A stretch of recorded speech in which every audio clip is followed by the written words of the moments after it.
Anteriormente em guerras mundiais. Um único tiro de pistola arrastou o mundo inteiro para uma guerra. Jovens de ambos os lados correm para juntarem-se na luta. O comandante francês Charles de Gaulle conduz missões mortais no território de ninguém. Enquanto o soldado Benito Mussolini se torna um experiente franco-atirador. Considerem que nós podemos... Winston Churchill ordena a tremenda tragédia ocorrida em Galípoli. Isto é guerra! Depois busca se redimir na brutalidade das trincheiras de guerra. Estão vindo! O soldado Adolf Hitler escapa por pouco da morte. Camarada? Camarada. Lenin e Stalin detonam a Rússia por dentro, levando a Alemanha um passo mais perto da vitória.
A guerra global já afligia a Europa há longos 3 anos e meio.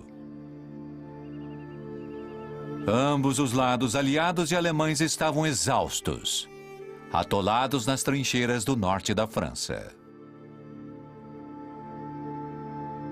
As coisas ficaram feias na Primeira Guerra Mundial.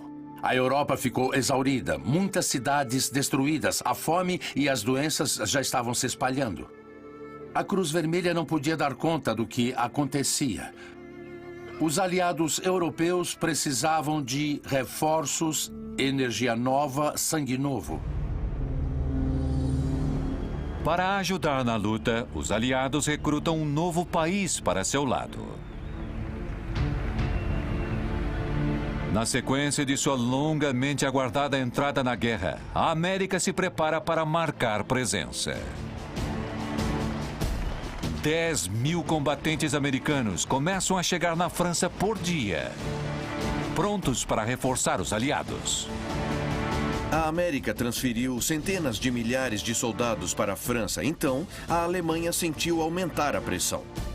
Os alemães pensaram, agora que vencemos a Rússia em 1917, podemos mover as tropas do fronte leste para o oeste e lançar a nossa última ofensiva. Agora é a hora de vencermos a guerra antes que os americanos o façam. Com suas forças concentradas no fronte ocidental, os alemães lançam a ofensiva da primavera. Uma série de ousados ataques surpresa. Unidades alemãs especializadas se infiltram nas trincheiras aliadas e atacam seus postos de comando. O ataque foi tão bem sucedido que a vitória alemã estava praticamente assegurada.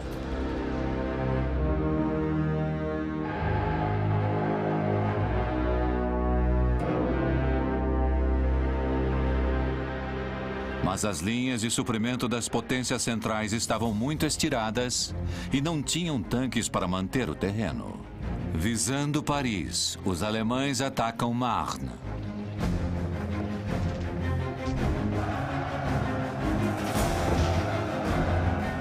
Os alemães estavam prontos para conquistar a França, mas havia uma pequena pedra no sapato inesperada para os alemães. Era Marne. Foi aí que os aliados, com reforços americanos, conseguiram deter o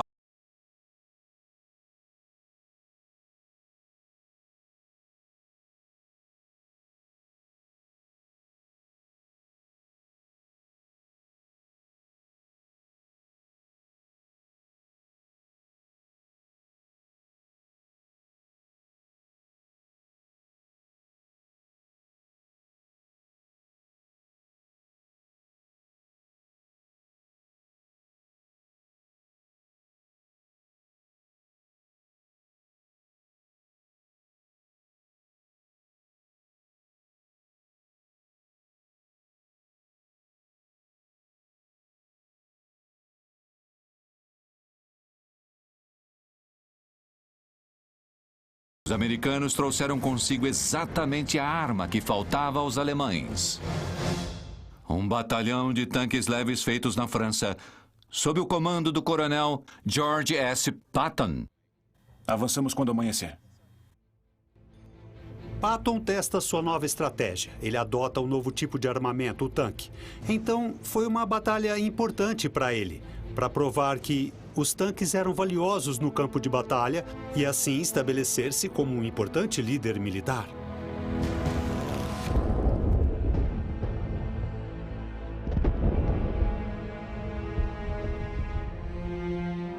Na noite anterior à invasão planejada, Patton não consegue dormir. Ele sai da trincheira totalmente desprotegido, avançando fundo na terra de ninguém.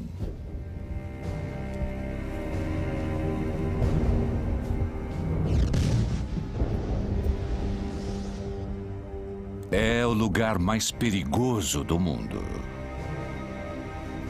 Mas Patton precisa de informações. Assim, estabelece uma rota em que seus tanques não atolem na lama.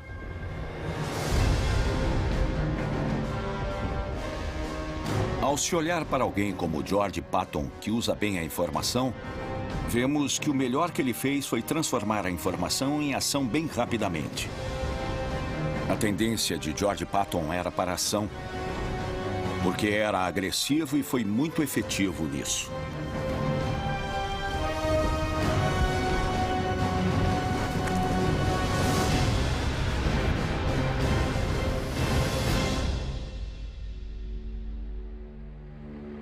Em 12 de setembro de 1918, 500 mil de soldados americanos, junto com 4 divisões do exército francês, penetram no campo de batalha em Saint-Mihiel. Entre eles estava George Patton. Os alemães impõem feroz resistência.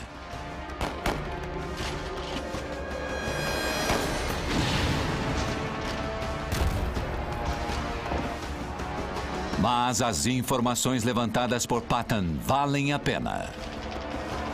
E sua brigada de tanques começa a romper a linha alemã.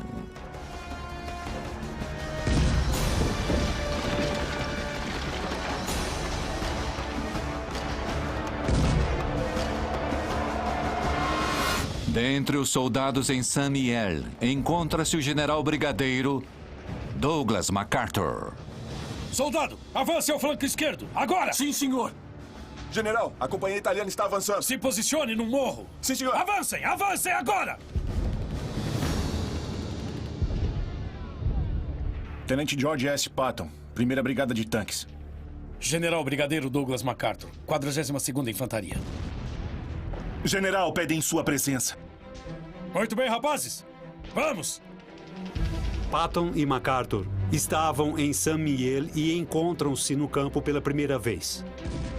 Em meio ao fogo de artilharia por todos os lados, esses dois homens, que teriam importante papel forjando o futuro do século XX, nem imaginavam o que a história reservava. MacArthur descendia de uma longa linhagem de militares. Seu pai havia recebido a Medalha de Honra do Congresso na Guerra Civil Americana.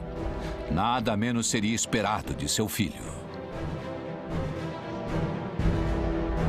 Douglas MacArthur liderou ataques caminhando na terra de ninguém sem medo. Ele incorporava uma tremenda habilidade e incrível autoconfiança. Os dois graduados em West Point seriam aliados e rivais por décadas.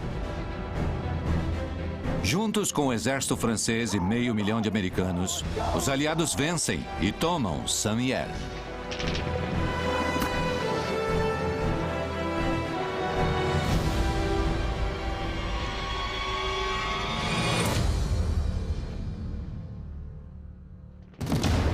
A 380 quilômetros dali, anos de luta nas trincheiras transformaram Adolf Hitler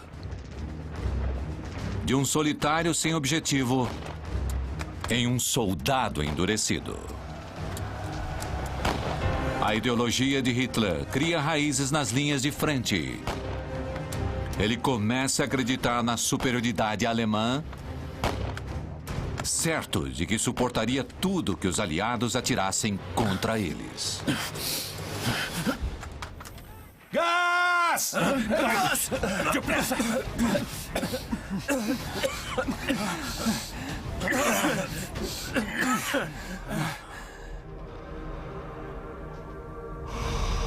Os ataques com gás são intermináveis. Para Hitler, é quase uma rotina.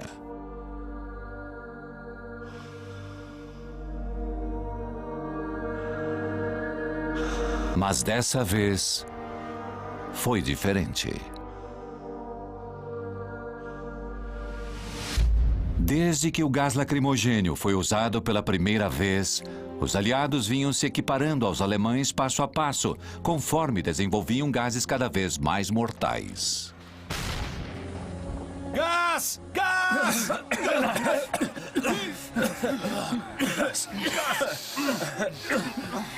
A última arma que ambos os lados agora possuem é o gás mostarda. Permanece nas trincheiras por dias e ataca o sistema respiratório e a pele. O gás mostarda afeta o sistema nervoso central, cria bolhas de coloração mostarda na pele. Cega as pessoas, descama as membranas mucosas e é incrivelmente doloroso e debilitante.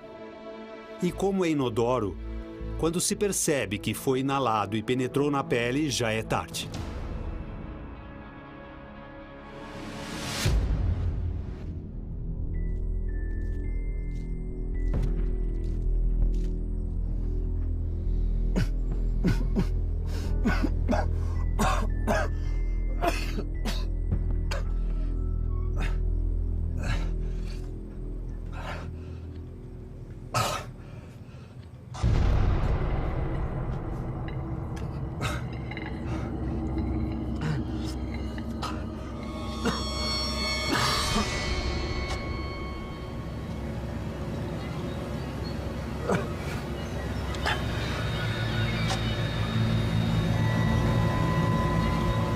Os dias de Hitler nas linhas de frente se acabaram. Mas para ele, a guerra apenas começou.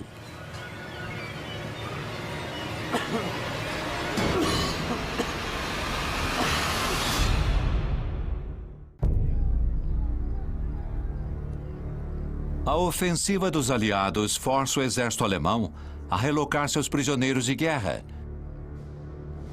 bem no interior da Alemanha, em um enorme campo de prisioneiros perto de Munique.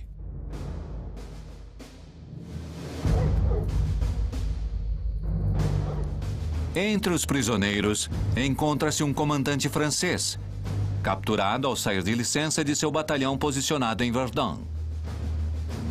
Era o capitão Charles de Gaulle. Esta foi uma informação contada pelo próprio de Gaulle. Ele e seus homens se viram cercados. Só que ele desejava escapar com seus homens.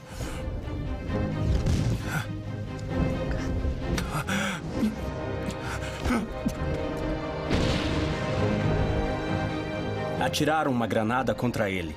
Ele deitou-se no chão e um soldado alemão o atingiu ferozmente na perna com a baioneta e ele desmaiou. Ao acordar, ele estava atrás das linhas alemãs. Com o tempo na prisão se arrastando, de Gaulle deseja retornar às linhas de frente francesas, planejando assim escapar. O hospital é ligado ao campo por uma única porta. Se passarmos por ela, chegamos às matas em 5 minutos. Se chegarmos a essa porta, ela é guardada de dia e de noite. De Gaulle era um patriota e um soldado, e é dever de cada soldado e cada oficial escapar. Ficar preso o torna inútil. Então, escapar é seu dever.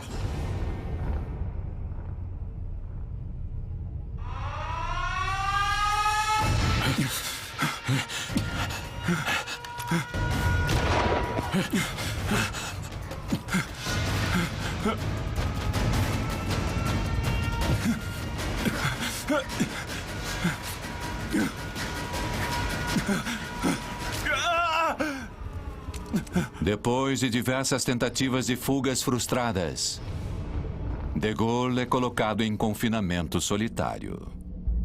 Interrogado e repetidamente torturado, ele continua leal à França, recusando-se a se entregar aos alemães. Apesar de estar distante da luta, De Gaulle vai aprendendo o que é preciso para se tornar um grande líder.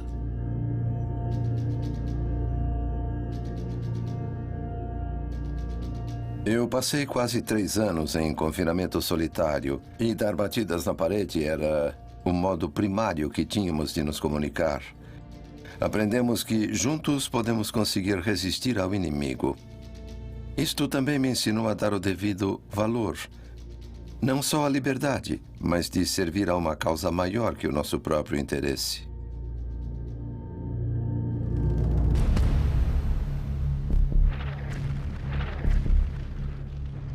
Na floresta de Argonne, a América e a França lutam lado a lado contra os alemães. O general MacArthur busca um meio de penetrar nas defesas alemãs. De vez em quando, alguém cruza a constelação de líderes militares parecendo como uma estrela cadente. E Douglas MacArthur fez isso. Através de uma foto de reconhecimento das trincheiras alemãs do fronte ocidental, MacArthur percebe um trecho desguarnecido do exército alemão.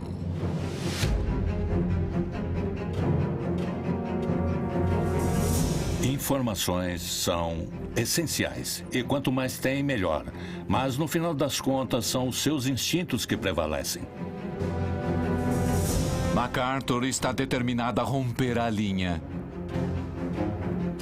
e confinar os alemães em suas trincheiras.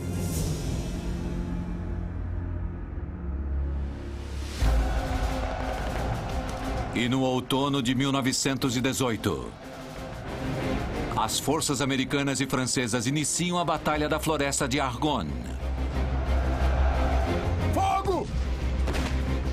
Foi o maior compromisso das tropas americanas da Primeira Guerra Mundial. Fogo! Os generais franceses e ingleses tinham opiniões desencontradas com relação aos americanos. Por um lado, apreciavam ver mais forças, mas é claro que eles sabiam muito mais como lutar naquela guerra do que os americanos novatos. Vamos! Ataquem! O alto número de baixas crescia em ambos os lados. As duras batalhas eram parte de uma campanha muito maior em todo o fronte ocidental. Elaborada para forçar uma completa retirada alemã, que posteriormente passou a ser conhecida como a Ofensiva dos 100 Dias. Mexam-se! Depressa! Estão chegando! Todas as nações aliadas se uniram, Avancem! formando a maior força de luta que o mundo já vira.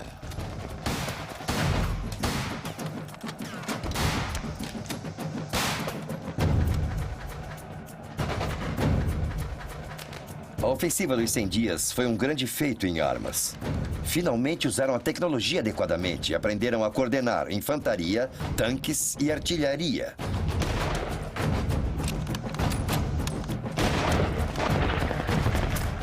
A euforia, o entusiasmo. Muitos dos que saíam de fronteiras para atacar esperavam morrer, mas acabaram vivos. Mexam-se! Depressa! Vamos! Vamos! Vamos! Ataquem! Vamos! Depressa! Vamos! Depois de meses lutando, os aliados finalmente conseguem, forçando o poderoso exército alemão a se retirar.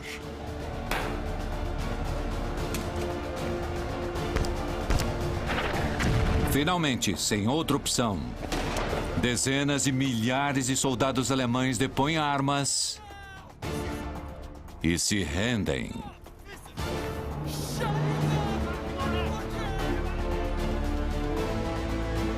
Se você tem um grande evento a enfrentar, um grande líder precisa da inteligência para saber o que precisa ser feito.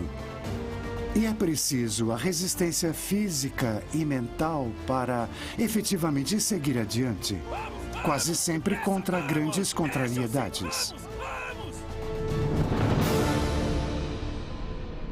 Após 4 anos de luta contínua e mais de 37 milhões de mortes, ambos os lados concordaram com um cessar-fogo. Os alemães assinaram o armistício, a efetiva rendição, a bordo de um vagão de trem francês no norte da França. Quando o mundo é abalado e se rearranja, como ocorre depois de grandes eventos como o final de uma guerra, existe toda uma mescla de emoções diferentes. A primeira é a euforia que faz parte de um evento que está mudando o mundo. E nunca há tempo para se olhar para trás. Há sempre que se olhar para frente. Paz. Enquanto o fim da guerra é aclamado e celebrado em quase toda parte, a rendição inesperada dos alemães leva o país ao caos. Muitos se recusam a aceitar a derrota. A população alemã ficou surpresa. De repente, a guerra havia terminado e eles haviam perdido, e isto era impensável, era incompreensível. Assim, o povo alemão não aceitava a derrota. Revolução varre toda a Alemanha. A Alemanha entra em um momento de animação suspensa.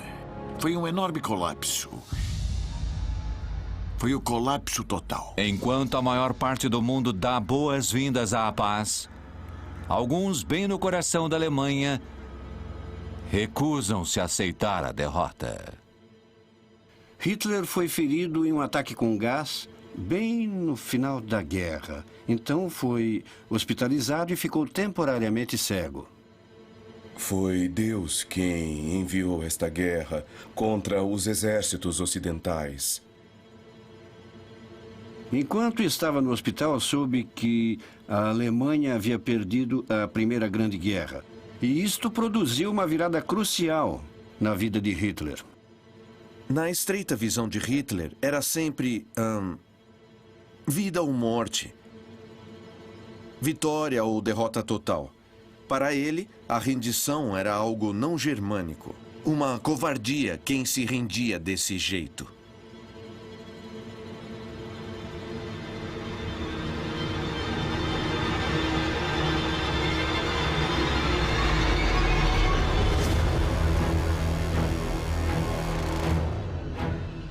Hitler tomou a rendição como algo pessoal.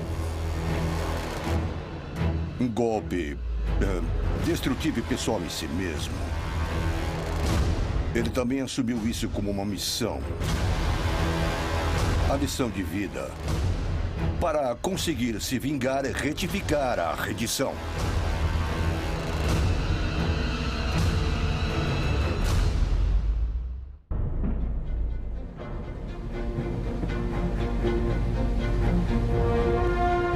Com o final das lutas, a pressão recai sobre os líderes aliados para que cheguem a um entendimento,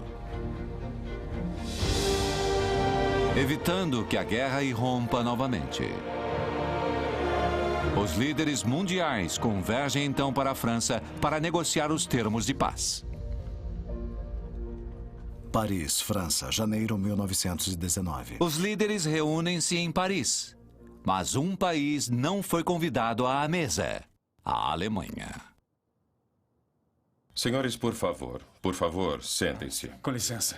Vamos começar Sim, considerando os pontos importantes, antes de discutirmos qualquer ideia que seja individual. Cada país tinha a sua própria agenda. A França, temerosa de um futuro ataque, quer a derrota total da Alemanha com reparações incapacitantes. A Inglaterra quer um tom mais suave com a Alemanha, para que possa agir como intermediária com a Rússia comunista. Eu não acredito nisso. Pois não. Eu preciso que todas as nações se juntem em uma frente única e preciso de sua ajuda. A Itália quer os territórios prometidos ao se juntar aos aliados. O Japão também quer territórios. Mas o mais importante, quer uma cláusula de igualdade que lhe assegure posição de igualdade no cenário mundial. Com licença. O presidente Wilson também tem sua agenda. Qual era a ideia de Wilson? Se não quiserem ver novamente este grande show de horrores, será melhor criar um sistema internacional que resfrie países como a Alemanha de fazerem coisas terríveis que levem a uma grande guerra. Wilson chega com um plano de paz de 14 pontos. A peça-chave para a criação da Liga das Nações. Um corpo governativo internacional que manteria a paz mundial. Eu penso que ainda seja possível. Senhor presidente, eu vou lhe conceder o meu maior apoio. Quando Wilson apresentou os 14 pontos, Clemenceau fez a famosa observação. Até o próprio Deus apresentou só 10. Essa crença de Wilson de que os Estados Unidos e suas ambições eram de alguma forma mais elevadas e morais que as de quaisquer outros, ficou entalada nas gargantas deles.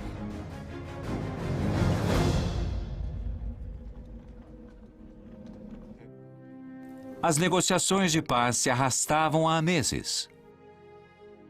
Um acordo entre os vencedores parecia possível, mas Wilson de repente fica muito doente, forçando-o a deixar o país.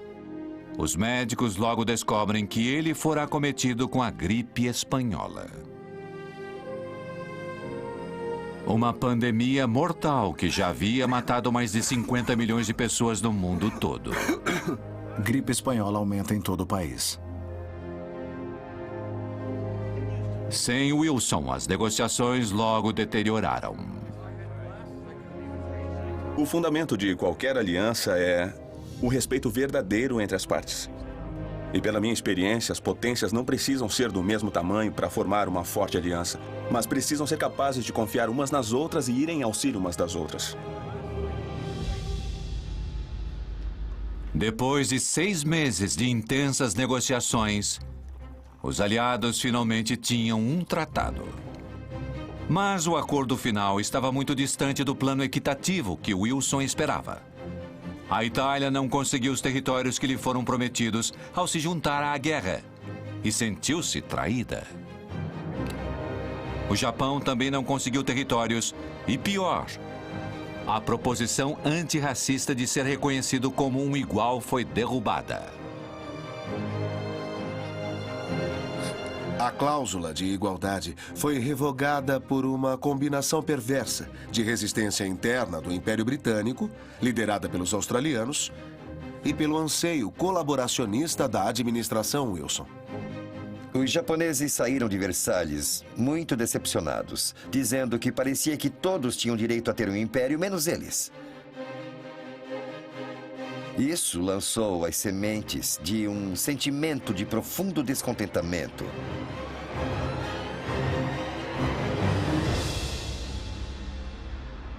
A Europa finalmente tinha a paz. Mas enquanto a maior parte do mundo celebrava, a Alemanha tinha de pagar aos aliados mais de 80 bilhões de dólares, equivalente a quase meio trilhão em valores de hoje. Um débito que não quitariam antes de 2010. Como resultado, seu governo logo se quebrou financeiramente, levando milhões de alemães à pobreza. A devastação econômica transformou completamente o país e seu povo. A Alemanha imediatamente se viu lutando com a questão da sobrevivência. Para os alemães comuns, a guerra não terminou em novembro de 1918. Para os alemães comuns, a batalha pela sobrevivência, a luta diária por comida, o esforço para conseguir calçados e roupas se estendeu pelos anos 20. Com o ódio e a fome se espalhando, crescem as tensões por todo o país. A Alemanha se encontrava à beira da guerra civil. A direita e a esquerda lutam entre si nas ruas. Grupos paramilitares se opõem. A Alemanha, então, torna-se uma nação dividida. O término da Primeira Grande Guerra não foi um tratado, foi um armistício que provavelmente duraria uns 20 anos. Significava que, de fato, não abatêramos o espírito alemão. Na verdade, não tínhamos resolvido o problema.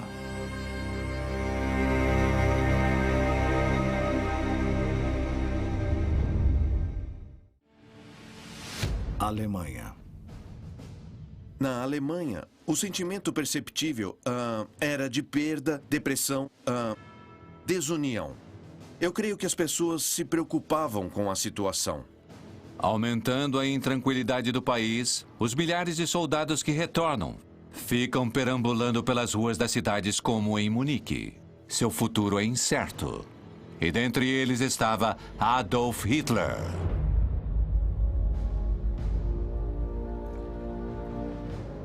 Um dos que não acreditaram que a paz fosse durar muito era Winston Churchill. Tendo voltado das linhas de frente para Londres, ele se empenha em reconstruir sua carreira política e consegue, por estreita margem, reaver seu assento no parlamento. Havia muita dúvida em relação a Churchill. Ele parecia errático em seus julgamentos e sua decisão a respeito da campanha de Galípoli teve consequências desastrosas. Mas foi durante a guerra que ele provou suas credenciais de liderança. E isso foi o que o transformou. Churchill retorna ao governo convencido de que a ameaça alemã não terminou. Paris, França. Depois de 2 anos e meio como prisioneiro de guerra, Charles de Gaulle finalmente está livre. Depois de sua experiência na prisão, ele continua no exército francês, aceitando um posto de instrutor na Academia Militar em Paris, onde ele foca na incorporação de novas tecnologias, como o tanque, para que da próxima vez que irrompa a luta, a França esteja preparada. Para de Gaulle, a primeira grande guerra foi um verdadeiro drama, um drama do cativeiro, da inação. Em 1918, ele escreveu: "De agora em diante, irei tentar realmente pensar e agir para compensar minha inação durante a guerra." De Gaulle queria, acima de tudo, ser um homem de ação.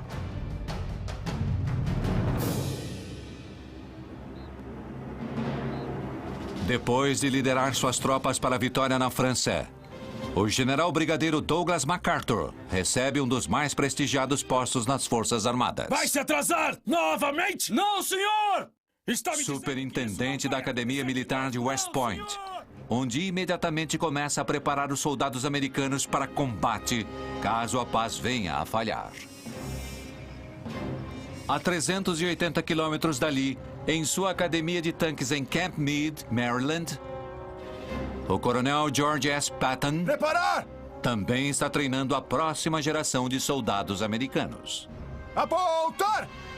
E como MacArthur, ele aposta que o cessar-fogo não vai durar. Fogo! Fogo! Fogo!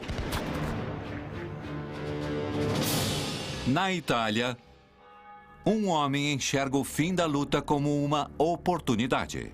Benito Mussolini, ao ser ferido por um morteiro, retorna ao seu trabalho como editor de um poderoso jornal.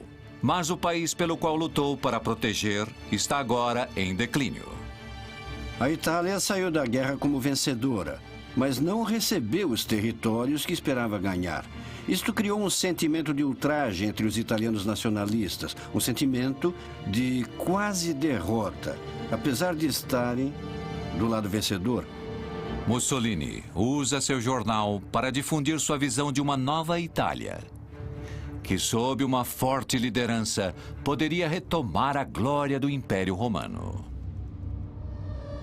Ele acredita que poderia ser esse líder, o homem que restauraria a grandeza da Itália.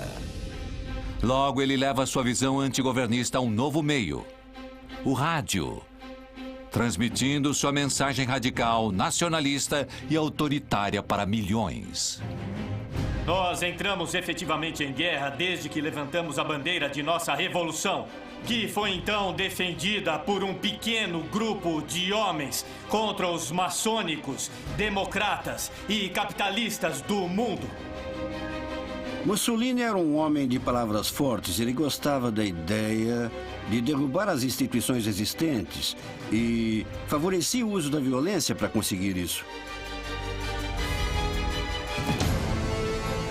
Para tornar realidade sua visão, Mussolini forma um bando de truculentos soldados chamados de Camisas Negras, que aterrorizam seus oponentes políticos e iniciam os preparativos para uma revolução armada.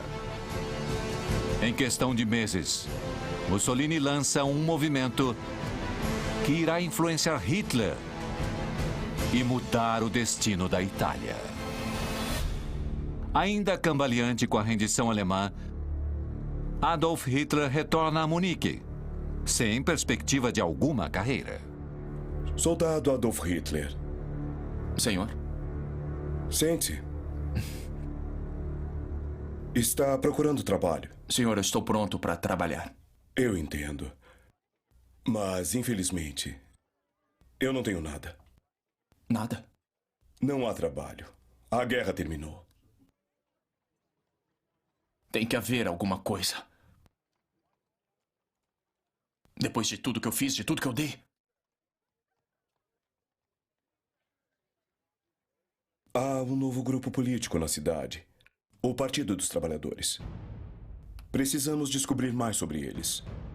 E quais as intenções? Sim, senhor. Tente não chamar a atenção.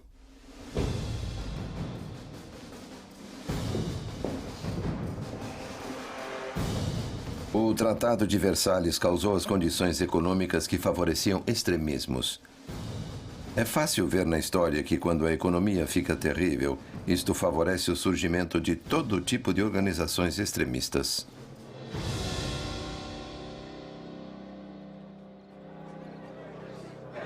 Hitler é indicado para se infiltrar no Partido dos Trabalhadores Alemães, uma das muitas organizações antigovernistas que se formaram na esteira do tratado.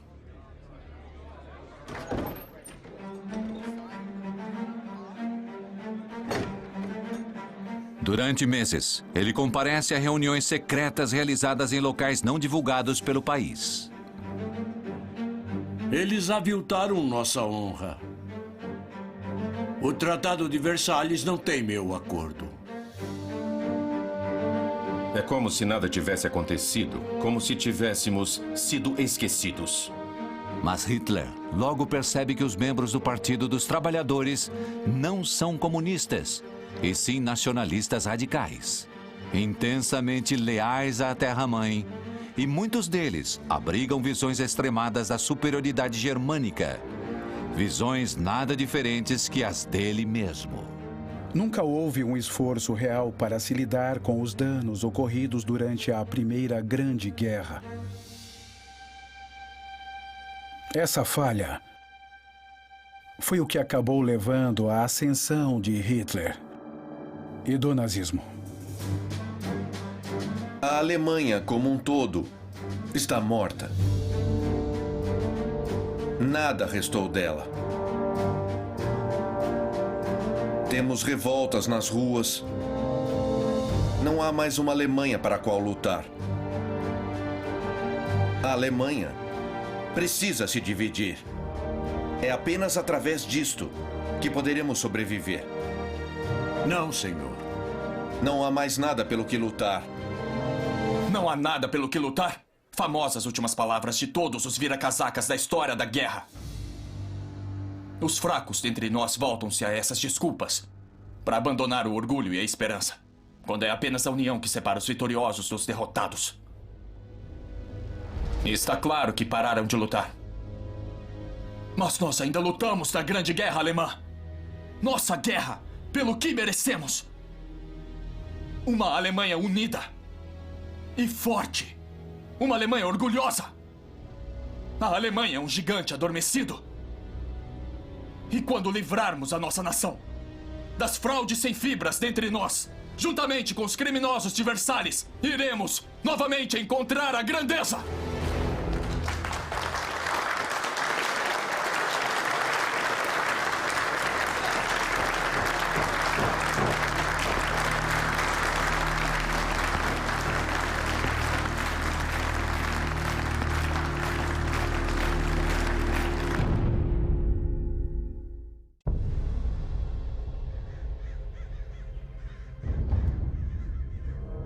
Adolf Hitler deixa o exército alemão, devotando-se totalmente ao Partido Antigovernista dos Trabalhadores.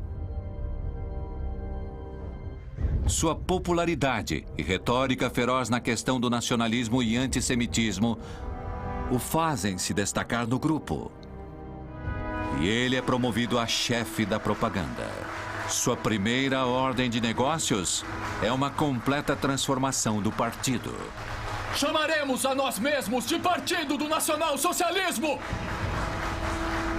Sob a liderança de Hitler, as filiações ao Partido Nacional Socialista rapidamente se expandem, com Hitler experimentando pela primeira vez o poder real. Os judeus vigiam a nossa ascensão à glória. Há muitos relatos, desde muito cedo, sobre o carisma de Hitler como orador. E ele gradualmente foi percebendo que era, de fato, um poderoso orador, bem mais poderoso que qualquer um ao seu redor, e começa a usar isso como trunfo. E para manter todos os alemães sob sua atração, Hitler precisa de uma imagem forte que incendeie as mentes de milhões. Hoje em dia chamamos isso de um logotipo. Foi desenhado pessoalmente por Hitler e ele pode ter colocado parte de seus impulsos artísticos nisso.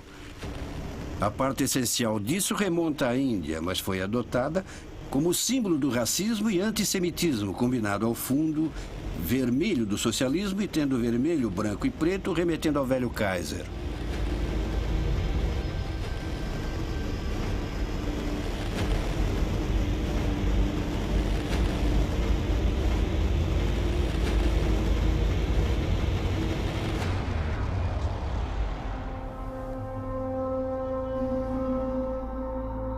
Enquanto Hitler ainda está nos primeiros estágios de sua revolução, Benito Mussolini já arrebanhou um exército de seguidores e está pronto para tomar a Itália pela força.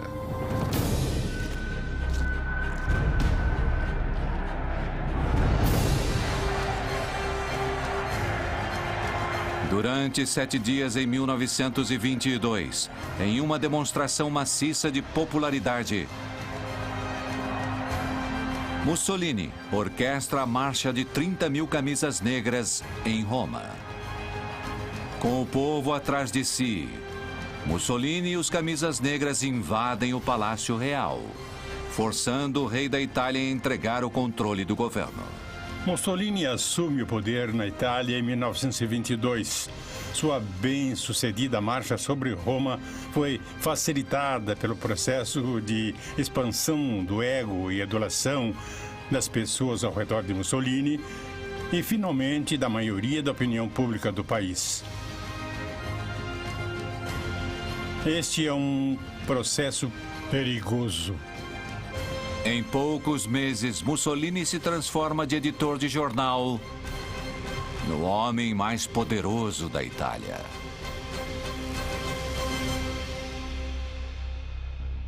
E a 960 quilômetros ao norte dali, Adolf Hitler observa tudo o que Mussolini fez.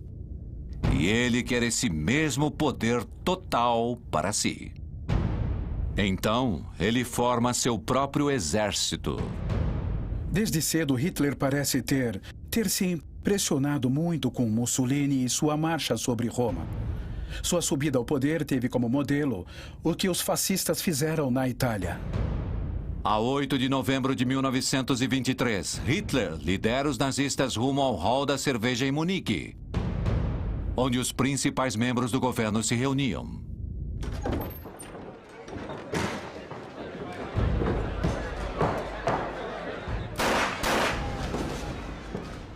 A Alemanha está morta! E vocês conspiraram para matá-la! A esmagaram com sua incompetência! A sangraram com sua corrupção! Vocês a profanaram ao controlá-la com gente degenerada! Já chega! A revolução começou!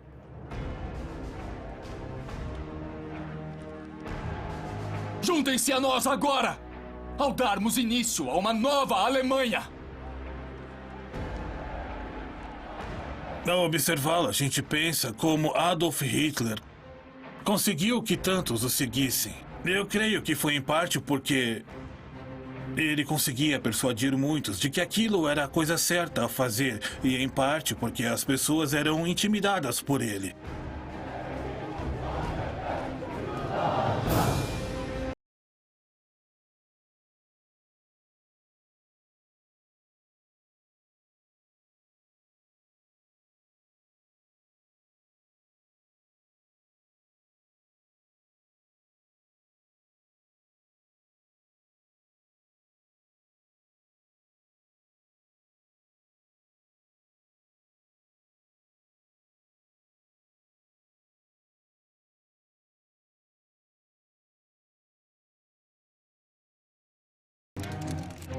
Juntem-se a nós!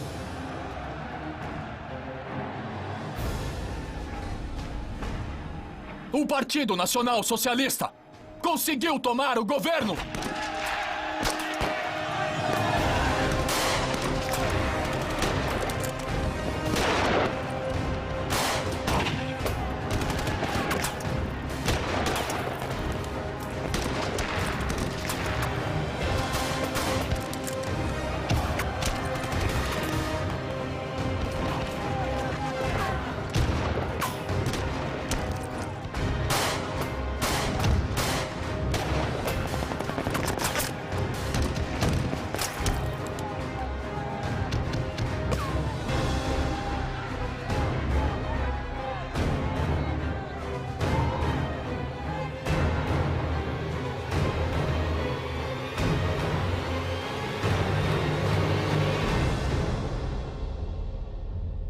Diferente de Mussolini, a tentativa de Hitler de assumir o poder falha. E ele é preso acusado de traição. Então ele passa seu tempo na prisão, planejando seu próximo movimento. O resto do que era essa nação. Sangue de nosso sangue.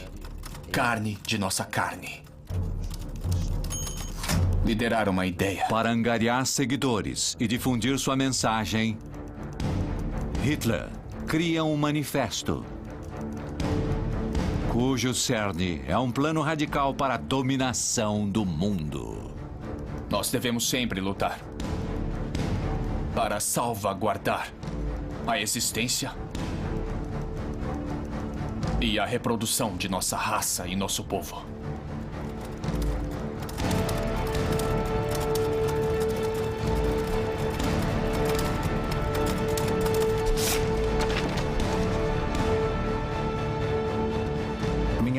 Mein Kampf, Adolf Hitler.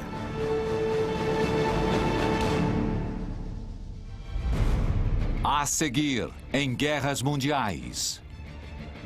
A luta pode ter cessado, mas a guerra não terminou. Da Grande Depressão Global, uma nova geração de líderes emerge. O Tratado de Versalhes. Que essas cadeias sejam rompidas. Enquanto uns se desesperam para manter a paz. Ninguém dentre esses, general, quer que ponhamos dinheiro na próxima guerra.